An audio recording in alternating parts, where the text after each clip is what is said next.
বলছেন আমি সাহায্য করব। আমরা কি মুমিন হইতে পারছি? জবাব চাই, মুমিন হইতে পারছি? নিজের বুকের কাছে হাত দেন, নিজের কালবের কাছে, নফসের কাছে প্রশ্ন করুন।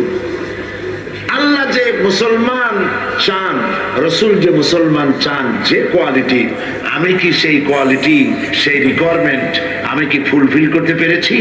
মন থেকে একটা নেগেটিভ জবাব আসবে, মন বলবে না এখনো হইতে পারো নাই। দাড়ি, টুপি, জামা, হজ, নামাজ হয়তো সবই ঠিক আছে, নামাজ পড়তে পড়তে হয়তো কপালে দাগও লেগেছে, কিন্তু মুমিন হওয়ার জন্য যেটা প্রয়োজন ছিল সেটা এখনো হয় নাই। এই জন্য আমি মাঝে মধ্যে দুঃখ করে বলি, মরা মানুষ তো জিন্দা হইতে পারে না, ঠিক কিনা?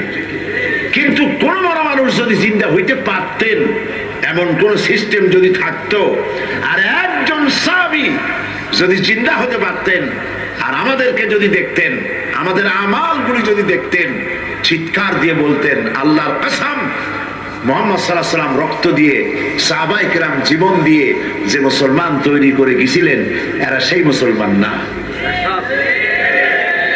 আমাদের ইসলাম শুধু মসজিদের মধ্যে, আমরা যে মুসলমান তার পরিচয় শুধু মসজিদের মধ্যে।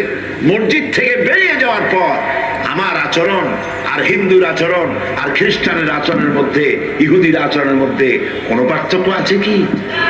বরং আমি তো আরো বাড়িয়ে বলবো, এক ধাপ এগিয়ে। এই পৃথিবীতে যদি চ্যালেঞ্জ হয়, কম্পিটিশন হয়, পৃথিবীতে সব থেকে বেশি মিথ্যে কথা কারা বলে?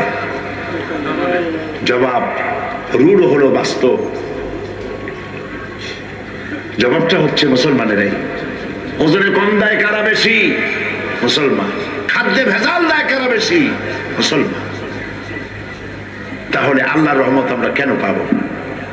এই জন্য কোরআনে কারীম যে উদ্দেশ্যে এসেছিল, আমরা সেই উদ্দেশ্যকে পূরণ করতে পারিনি।